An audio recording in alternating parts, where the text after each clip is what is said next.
Welcome back to Level Header Gamer, guys. My name is Joseph, and today I want to talk about Outriders demo and what I thought worked in the demo, what I thought needs a little bit of work, and a couple of concerns I've seen on forums about the game overall. Now, please forgive me as if you might see my energy is a little bit down. I'm still recovering from COVID myself. That's why I'm a little late to the party. But anyways, let's get right into it. I don't want to waste your time. Let's get right into the meat of the video. What they need to work on for the final game is the first one, audio sync issues. During dialogue or during any cinematic, basically in the game and the demo that we get to play, there's some kind of audio sync problems where the voices don't match or even the sound effects wouldn't match sometimes. And I'm sure something like that will be fixed in the final game, but that's one of the things I thought right away that need to be fixed up. As well as for the Technomancer, his skill deployment, the trajectory for it needs to be improved. I never know where exactly I'm throwing my turret or I'm throwing my shrapnel, which it always ends up in behind the wall where I was aiming to throw it right over the wall or something of the sort. I think a more of a Division 2 approach would work better, where the only way for you to deploy it is to have a little trajectory. You aim where you want to place it, press that button, boom. It can be done pretty quickly because holding down the button, it wastes too much time in my opinion. Also, I thought there needs to be some kind of better feedback when you're entering and exiting cover. Just because you sometimes don't really notice it in the heat of battle if you've properly entered cover or not, so you end up pressing against the wall and then pressing back.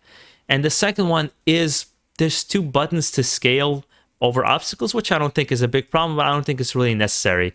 I think X should be delegated strictly to covering, going to cover, and circle should be climbing over things. I think that would work just better. It doesn't need two buttons. It's also not always clear what you're able to climb. You'll see some kind of obstacles like, okay, I can climb over that. And in the same instance, you're not able to climb it just because it's a little bit higher. I think overall, you know, a 6-foot wall for an Outrider, especially with powers, is not an overstretch for him to be able to climb. Just like, for example, in Division, you're able to climb higher obstacles. And in here, it kind of seems silly, certain obstacles you're not able to climb, especially in the heat of battle where you're stuck in the corner and this will be the way for you to get out of trouble. Another thing I had a problem with, the movement of the character feels a little bit floaty. It doesn't feel like the character is really connected with the ground sometimes. He's moving so fast and so quickly. Maybe some kind of audio feedback that he's running on the ground, something to make him feel more grounded into the floor. It just felt like it was a little bit off. And hopefully in the final game, the areas open up a little bit more for exploration, because although I understand the structure of the game, it was a little bit too restricted, obviously, in the first chapter, maybe because they're just introducing you to the game, but it felt a little bit too narrow. And I would like to have a little bit more exploration, a little bit bigger areas in the final game. But from the looks of it, you're going to be going to a lot of different areas in the game.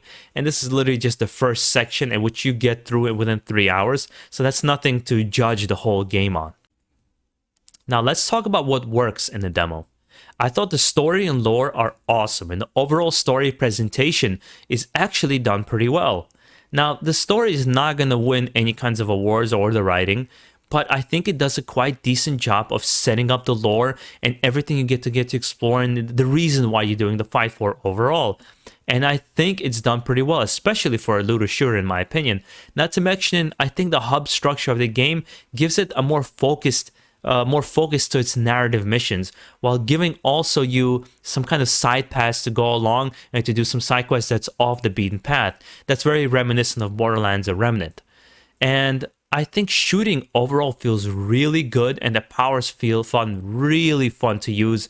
It's very fast and kinetic combat. Right away reminds me of Mass Effect 3 and some Remnant, actually.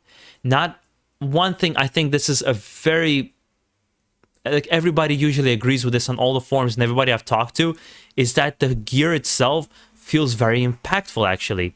Even at lower levels, the mods actually make a big difference. For example, you know, you can get a mod that slows the enemy down when you fire certain bullets in them, or where you'll be able to use a certain ability a second time, or it's going to burn them. It actually has impactful mods that change up how your gun functions. And the fact that you'll be able to change out these mods and put them on different guns is just going to really tailor each gun and each character and each build to the way you want to play it. And I think that's the most exciting part of it. I think in many games, the guns properties are just stats based. It's just a number more of something, and that's all it really does. There's no visual aspect to it. There's no really impactful aspect to it. Whereas here, it's a whole different ballgame. It really feels like it changes up how the behavior of the weapon overall. And if you mix and match things correctly, you can even max it out even more. Not to mention, I think each class feels really unique in their own play style and really require you to play them very, very differently. And I could also imagine how each skill tree is going to change that up even further. I can already see people kind of mixing and matching different skill trees into each other to create their own character builds that are not going to be so linear as to going down just the skill tree.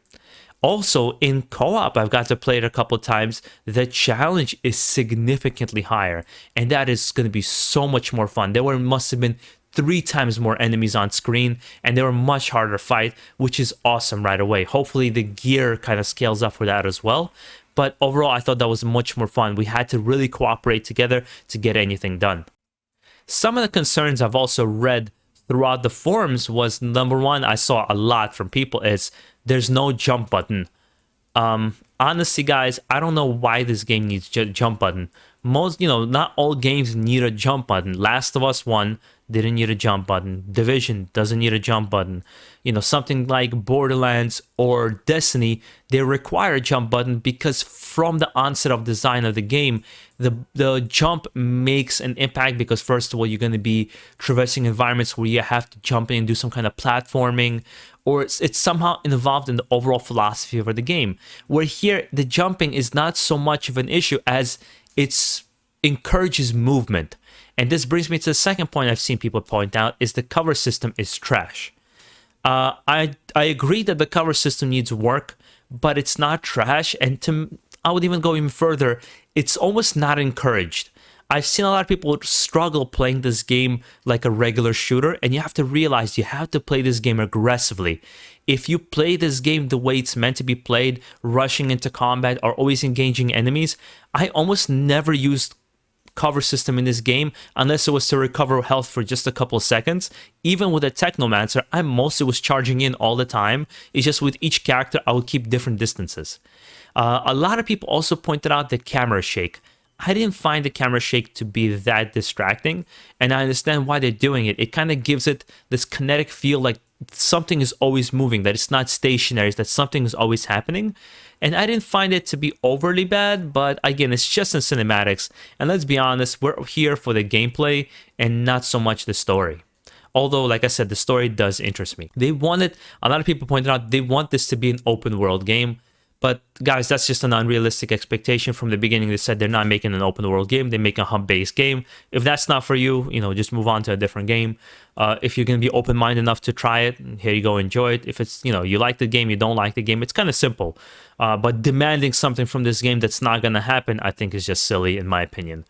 And some people pointed out that they thought Pyromancer's healing is a little bit hard to maintain, the fact that you have to burn them and then basically burning enemies, and his skills take a little bit to recover.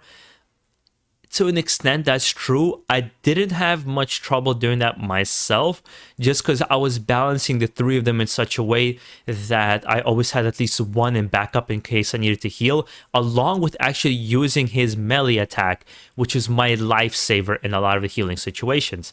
Not to mention, once the character is going to level up even more, and you'll be able to use multiple skills at once, and you'll be able to refresh him much quicker, and your cooldown rates are going to be much shorter. I don't think it's going to be that much of an issue anymore. And I think it's just more of people learning this character versus it being very hard to do. So there you go. That's what I thought of the demo overall. With the things, again, that worked, that didn't work. Overall, I am really loving this game. However, I am not going to be playing it fanatically personally because I don't want to overdo it and burn out on the game before it even comes out. I know there's a lot of people grinding insanely right now, trying to find every single legendary. To me, it's not as important. I'd rather do it in the final game and leave the excitement for the final game. I think I've leveled up each character to level 7, and that's where I'm stopping. I'm not going to go any further. I got one legendary. I'll show you a little bit of gameplay of that when I actually get a chance. But guys, hopefully you enjoyed this video. And if you did, make sure to subscribe down below. I'm going to be releasing a lot more Outriders content on this channel. Again, sorry that I'm a little bit late to the party here, but as you can understand, just recovering. And just look forward to more videos. Take care. Have a good one.